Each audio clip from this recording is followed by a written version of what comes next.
Le pouvoir spirituel de certaines tisanes. Imagine une tasse chaude entre tes mains, la vapeur qui monte comme une petite prière, et quelque chose en toi qui se rappelle. Et si le secret le plus précieux de certaines traditions spirituelles n'était pas un manuscrit poussiéreux, mais ce geste humble et ancien, infuser des plantes, s'asseoir, écouter ton corps? C'est cette hypothèse que nous allons explorer aujourd'hui, selon des textes gnostiques découverts à Nag Hammadi et selon des traditions herbales anciennes, sans promesses spectaculaires, mais avec une invitation claire à l'expérimentation intérieure et à la prudence. Avant d'aller plus loin, si tu veux suivre cette série sur les pratiques traditionnelles et les rituels d'attention, abonne-toi maintenant pour ne pas manquer la suite. Restons ensemble. Je te guiderai pas à pas. Les manuscrits de Nag Hammadi ont réveillé, il y a des décennies, une question silencieuse. Il existe des lectures du christianisme primitif qui parlent d'un savoir intérieur, d'une mémoire sacrée qu'on peut retrouver. Dans ces écrits, on trouve des images puissantes. La monade, source première et non manifestée. Le demiurge, parfois décrit comme l'architecte aveugle d'un monde qui voile la vérité. Et les archontes, force qui brouille la perception et instaure des règles extérieures. Je n'affirme pas que ces lectures sont la vérité historique unique. Je dis seulement, selon ces textes et selon certaines traditions ésotériques, il y aurait eu des méthodes pratiques, corporelles et simples, pour réveiller une trace de ce souvenir intérieur, une anamnésis. Comprendre cette cosmologie en quelques mots te permet d'entrer dans le geste.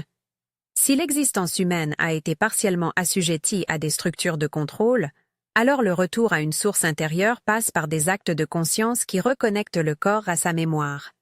C'est là que les tisanes, dans leur simplicité, jouent un rôle symbolique et pratique. Elles sont souvent des médiatrices, chaleur, odeur, rituels de préparation, gestes répétés, tout cela focalise l'attention et crée un espace propice à l'écoute du corps. Mais parlons d'un concept central que nous allons utiliser comme carte pratique. Les 3 marques. Ce sont des repères symboliques et corporels que certaines lectures spirituelles décrivent comme signes d'appartenance à une mémoire profonde. Je ne dis pas que ces marques sont des marques littérales, gravées pour tous. Je propose qu'elles fonctionnent comme une grille d'observation intérieure. Voici une lecture possible, à recevoir comme hypothèse expérientielle plutôt que comme dogme. La première marque, origine, localisation proposée, base du crâne, la nuque, là où la tête rejoint le corps. Sensation associée, ancrage, comme si quelque chose tenait tes racines. C'est un point de stabilité, un lieu où l'on peut sentir la connexion à quelque chose de plus vaste ou, au contraire, l'éloignement. Pour l'explorer doucement, pose la paume d'une main sur la nuque, la pression doit être légère, attentive.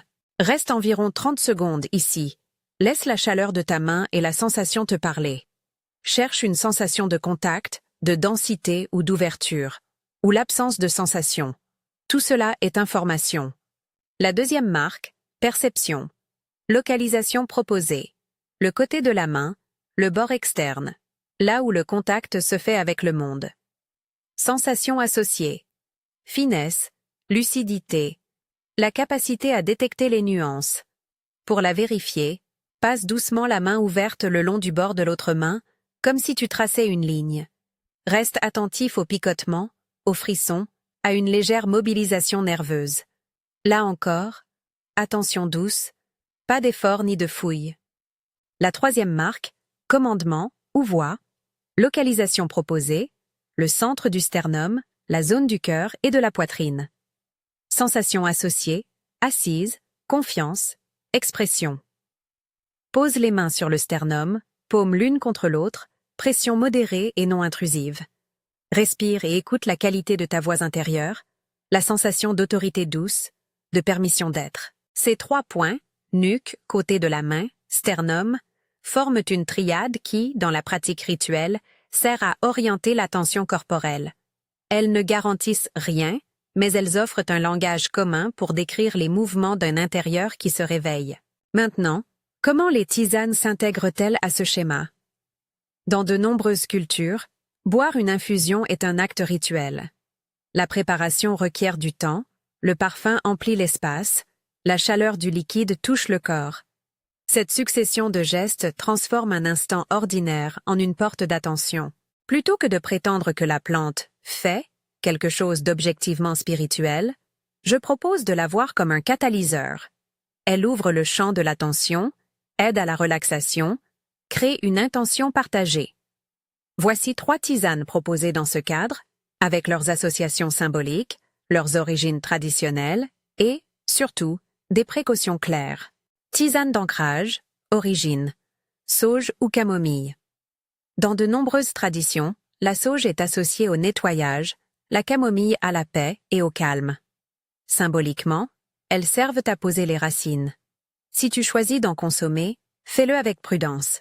Vérifie les contre-indications, notamment si tu es enceinte, si tu prends des médicaments ou si tu souffres d'allergies. Alternative non ingestive. Inhalation légère de la vapeur, infusion dans un bain de pied, ou simplement approcher la tasse et respirer son arôme sans ingérer. Tisane de clarté. Perception. Romarin, ou traditionnellement, l'armoise, mugwort, qui a été liée au rêve et à la limpidité de l'imaginaire. Attention importante. L'armoise est déconseillée pendant la grossesse et peut interagir avec certains traitements. Quand je parle d'armoise, je parle de son usage traditionnel dans des contextes rituels, mais je recommande vivement la prudence. Le romarin offre une alternative plus courante et souvent mieux tolérée. Alternative non ingestive.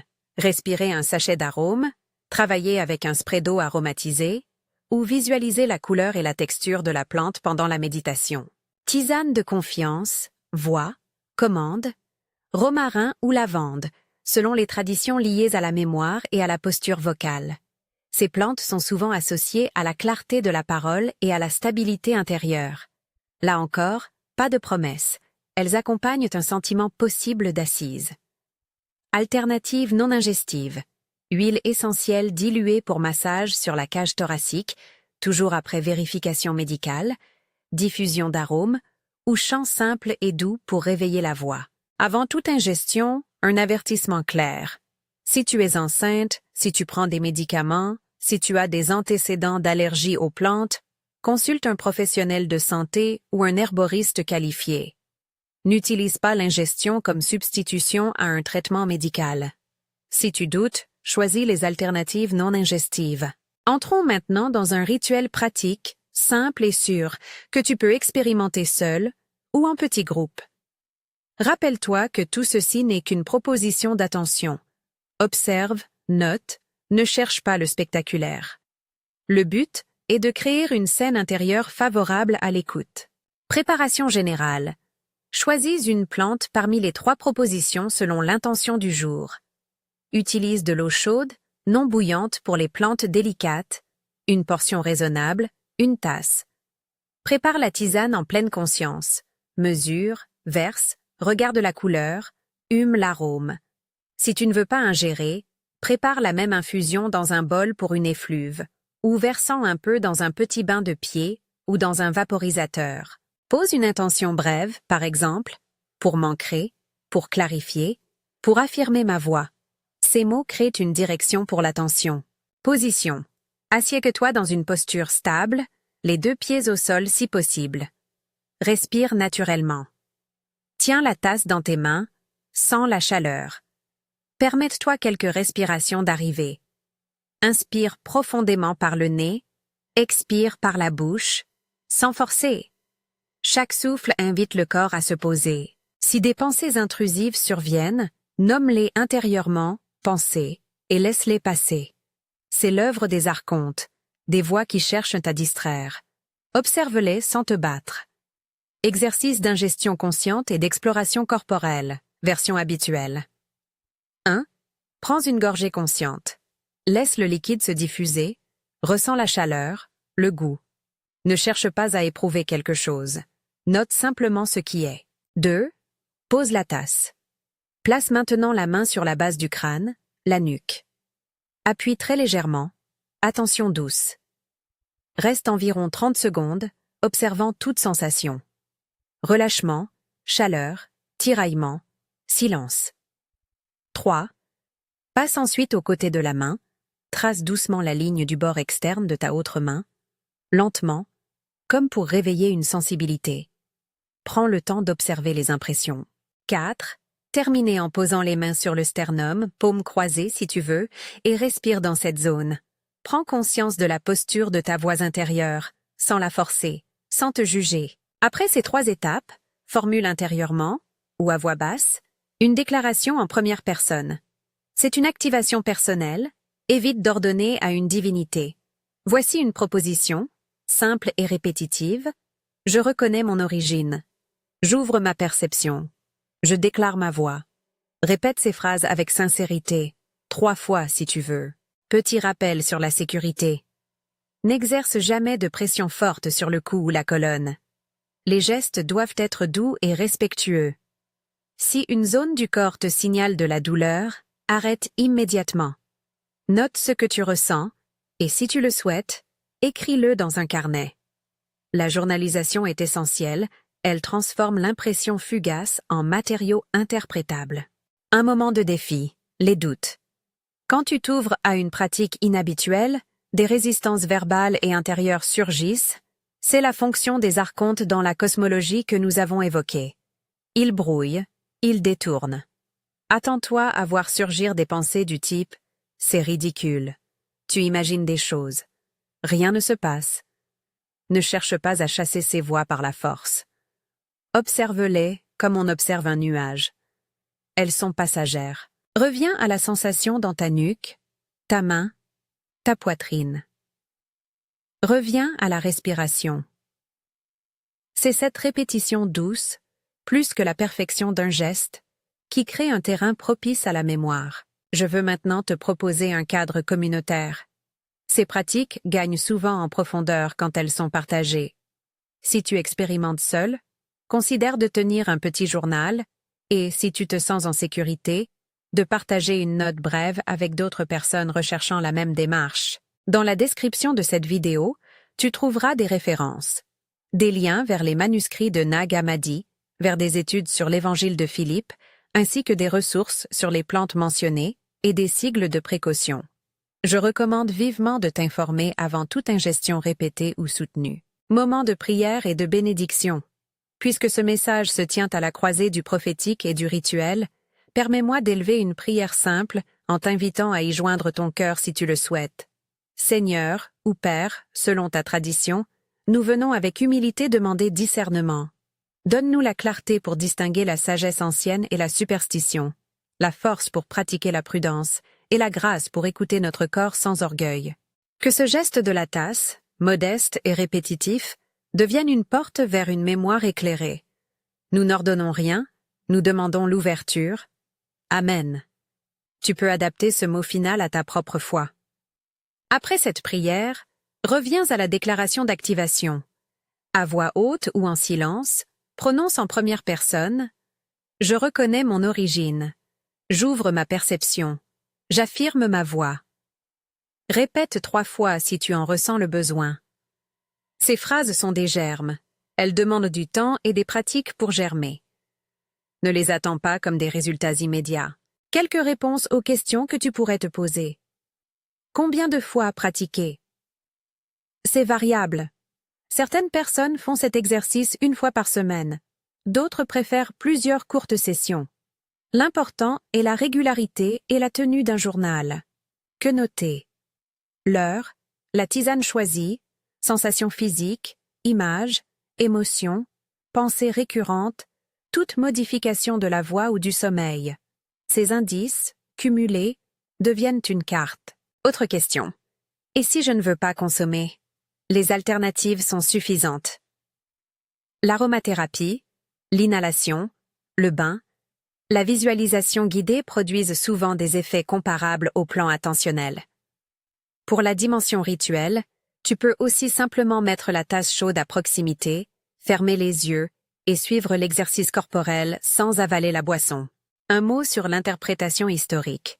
Quand je cite Nag Hammadi ou l'Évangile de Philippe, je le fais pour offrir une perspective, pas pour imposer une lecture unique. Ces textes font l'objet de débats académiques et théologiques. Certains les considèrent comme marginaux, D'autres y voient des fragments précieux d'une diversité de pensées anciennes. Reçois ces références comme des fils parmi d'autres dans la tapisserie des pratiques spirituelles. Enfin, garde à l'esprit la règle la plus importante. Sois responsable. Si une expérience corporelle te trouble, si des symptômes physiques apparaissent, consulte un professionnel de santé. Si tu es sous traitement, demande l'avis de ton médecin. Ne fais jamais de cette pratique un substitut de soins. Pour conclure, le pouvoir spirituel de certaines tisanes n'est pas une assurance miraculeuse. C'est une hypothèse de travail. La plante, la chaleur, l'odeur, le rituel, le corps et la parole forment un champ d'attention. Quand tu le franchis avec prudence, répétition et honnêteté, quelque chose peut se rappeler, une mémoire, une posture, une confiance. Ce réveil est souvent discret, microscopique dans l'immédiat, mais cumulatif. Si cette exploration t'a touché, écris « reconnaissance » dans les commentaires et partage en quelques lignes ce que tu as ressenti ou ce que tu souhaites expérimenter. Consulte aussi la description pour les sources et les notes de sécurité. Tu y trouveras des liens vers les textes de Nag Hammadi, des indications sur les plantes évoquées et des contacts possibles pour des conseils spécialisés en herboristerie. Partage cette vidéo avec quelqu'un qui pourrait être intéressé, mais rappelle toujours prudence, information et respect du corps. Que tu pratiques seul ou en communauté, que tu choisisses d'ingérer ou d'inhaler, que tu sois sceptique ou prêt à expérimenter, garde la curiosité et l'humilité. Les traditions anciennes nous offrent des chemins. Nous sommes responsables de les emprunter avec discernement. Je te retrouve bientôt pour approfondir ces pratiques, explorer d'autres plantes et d'autres gestes rituels, toujours dans la douceur, la sécurité et le respect des corps.